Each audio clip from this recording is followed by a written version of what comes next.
Hey guys, it's Mrs. Beatty. I'm going to be reading chapter 6 to you guys for Hatchet. Here we go. 2 years before he and Terry had been fooling around down near the park, where the city seemed to end for a time and the trees grew thick and came down to the small river that went through the park.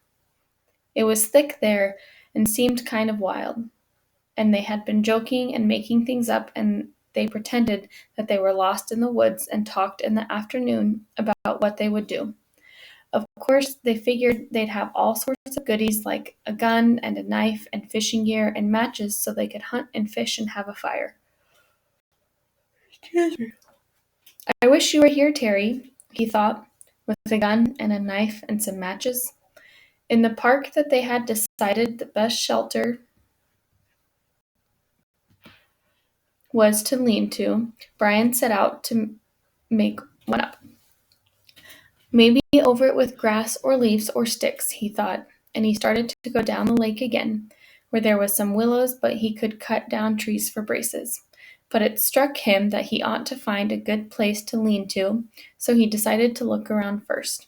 He wanted to stay near the lake because he thought the plane, even though deep in water, might show up to somebody flying over, and he didn't want to diminish any chance he might of being found.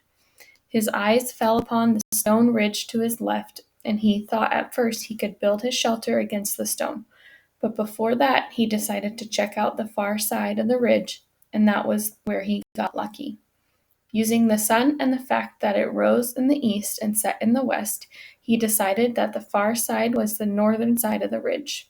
At one time, in the far past, it had been scooped up by something. Probably a great glacier, and this scooping had left some kind of sideways bowl back under a ledge. It was very deep, not a cave, but it was smooth and made a perfect roof, and he could almost stand in under the ledge. He had to hold his head slightly tipped forward at the front to keep it from hitting the top. Some of the rock that had been scooped out had also been pulverized by the glacial action, turned into sand, and now made a small sand beach that went down the edge of the water in front and right of the overhang. It was his first good luck. No, he thought, he had good luck in the landing, but it was good luck as well, luck he needed. All he had to do was wall off part of the bowl and leave the opening as a doorway, and he would have a perfect shelter, much stronger than a lean-to, and dry because the overhang made a watertight roof. He crawled back in under the ledge and sat. The sand was here cool in the shade, and the coolness felt wonderful to his face, which was already starting to blister and get especially painful on his forehead with the blisters on top of the swelling. He was also still weak. Just the walk around the back of the ridge to the slight climb over the top had left his legs rubbery. It felt good to sit for a bit under the shade of the overhang in the cool sand. And now, he thought, if I just had something to eat. Anything. When he had rested a bit, he went back down to the lake and drank a couple swallows of water. He wasn't all that thirsty, but he thought the water might help take the edge off his hunger. It didn't. Somehow, the cold lake water actually made it worse, sharpened it.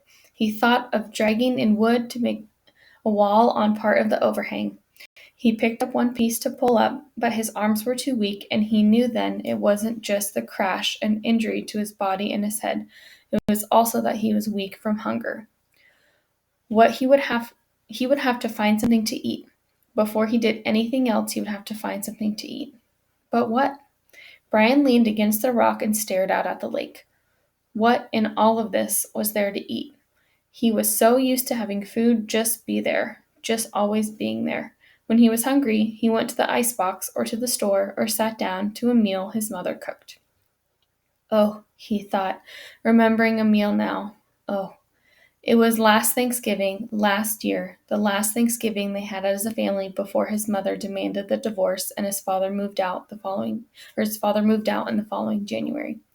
Brian already knew the secret, but he did not know it would cause them to break up and thought it might work out.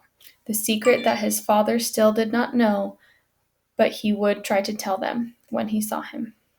The meal had been turkey, and they cooked it in the backyard in the barbecue over charcoal with the lid down tight. His father put hickory chips on the charcoal, and the smell of the cooking turkey and the hickory smoke had filled the yard. When his father took the lid off, smiling, the smell had come out and was unbelievable. And where they sat to eat, the meat was wet with juice and rich and had the taste of the smoke in it. He had to stop this. His mouth was full of saliva and his stomach was twisting and growling. What was there to eat? What had he read or seen that told him about food in the wilderness? Hadn't there been something? A show. Yes, a show on television about Air Force pilots and some kind of course they took. A survival course. All right. He had the show coming into his thoughts now. The pilots had to live in the desert. They put them in the desert down in Arizona or someplace, and they had to live for a week. They had to find food and water for a week. For water, they made a sheet of plastic into a dew gathering device, and for food, they ate lizards. That was it. Of course, Brian had lots of water, and there weren't too many lizards in the Canadian woods. That he knew. One of the pilots had used a watch crystal as a magnifying glass to focus the sun and start a fire so they didn't have to eat the lizards raw. But Brian had a digital watch without a crystal, broken at that, so the show didn't help him much. Wait, there was one thing. One of the pilots, a woman, had found some kind of beans on a bush, and she had used them with the lizard meat to make a little stew in a tin can she had found. Bean lizard stew. There weren't any beans there, but there must be berries. There had to be berry bushes around. That's what everybody said. Well, he'd actually never heard anybody say it, but he felt that should be true. There must be berry bushes. He stood and moved out into the sand and looked up at the sun. It was still high. He didn't know what time it must be. At home, it would be 1 or 2 if the sun were that high. At home, at 1 or 2, his mother would be putting away the lunch dishes and getting ready for her exercise class. No, that would have been yesterday. Today she was going to see him. Today was Thursday, and she always went to see him on Thursdays. Wednesdays was exercise classes, and Thursdays she went to see him. Hot little jets of hate worked into his thoughts, pushed once, moved back. If his mother hadn't begun to see him and forced the divorce, Brian wouldn't be here now. He shook his head and had to stop that kind of thinking. The sun was still high and meant that he had some time before darkness to find berries. He didn't want to be away from he almost thought of it as home, shelter when it came to the dark, or when it came to be dark. He didn't want to be anywhere in the woods when it came to be dark. And he didn't want to get lost, which was a real problem. All he knew in the world was that the lake in front of him and the hills at his back and ridge. If he lost sight of them, then there was a really good chance that he wouldn't get turned around not to find his way back. So he had to look for berry bushes, but keep the lake or rock ridge in sight at all times. He looked up at the lake shore to the north. For a good distance, perhaps 200 yards, it was fairly clear. There were tall pines, the kind with no limbs until very close to the top, with a gentle breeze sighing in them, but not too much low brush. 200 yards up there seemed to be a belt of thick, lower brush starting, about 10 or 12 feet high, and that formed a wall he could not see through. It seemed to go on around the lake, thick and lushy, but he could not be sure. If there were berries, they would be in that brush, he felt, and as long as he stayed close to the lake so he could keep the water on his right and know it was there, he wouldn't get lost. When he was done or found berries, he thought he would just turn around so the water was on his left and walk back until he came to the ridge and his shelter. Simple. Keep it simple. I am Brian Robeson.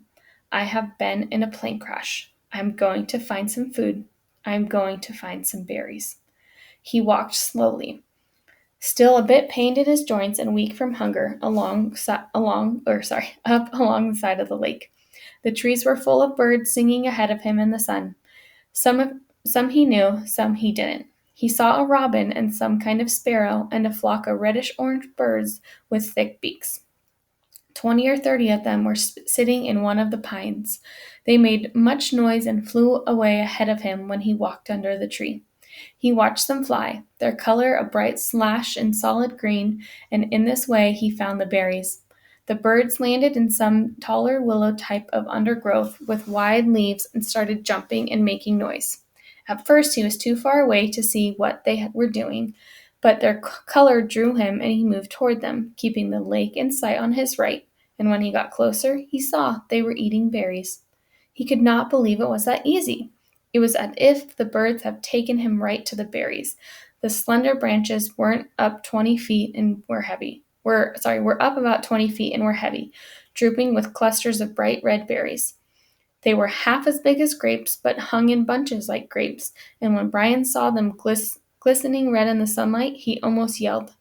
His pace quickened, and he was in them in moments, scattering the birds, grabbing branches, stripping them into his mouth with berries. He almost spit them out.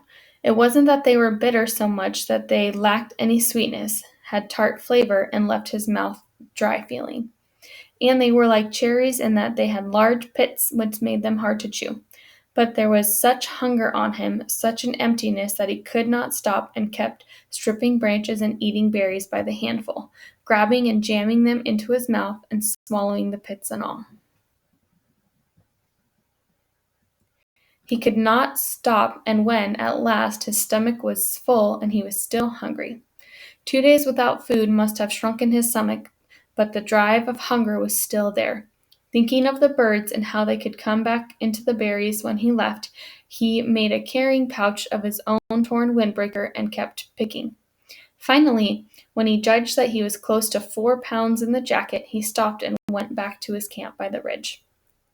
Now, he thought, now I have some food and I can do something about fixing this place up.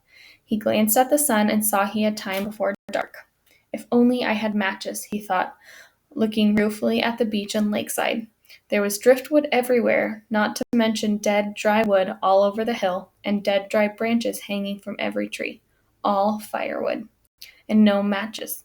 How did they used to do it, he thought. Rub 2 sticks together?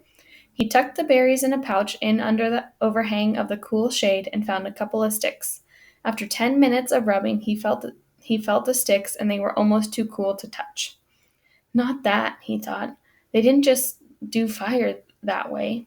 He threw the sticks down in disgust, so no fire. He could still fix the shelter and make it hear the word safer come to his mind, and he didn't know why. More livable. Kind of close in it, he thought. I'll close it in a bit. He started dragging sticks up from the lake and pulling long, dead branches down from the hill, never getting out of sight of the water and the ledge. With these, he interlaced and wove a wall across the opening of the front of the rock. It took over 2 hours, and he had to stop several times because he felt a bit weak, and once because he felt a strange new twinge in his stomach, a tightening, rolling. Too many berries, he thought. I ate too many of them. But it was gone soon, and he kept working until the entire front of the overhang was covered safe for a small opening at the right nearest the lake. The doorway was about 3 feet, and when he went in, he found himself in a room almost 15 feet long and 8 to 10 feet deep, with the rock wall sloping down at the rear. Good, he said, nodding. Good. Outside, the sun was going down finally, and in the initial coolness, the mosquitoes came out again and clouded in on him. They were thick, terrible, and not quite as bad as in the morning, and he kept brushing them off his arms until he couldn't stand it, and then he dumped the berries and put the torn windbreaker on. At least the sleeves covered his arms. Wrapped in the jacket with darkness coming down fast now, he crawled back under the rock and huddled and tried to sleep. He was deeply tired and still aching. Still aching some, but sleep was slow coming, and it did not finally settle in until the evening cool turned to night cool and the mosquitoes slowed.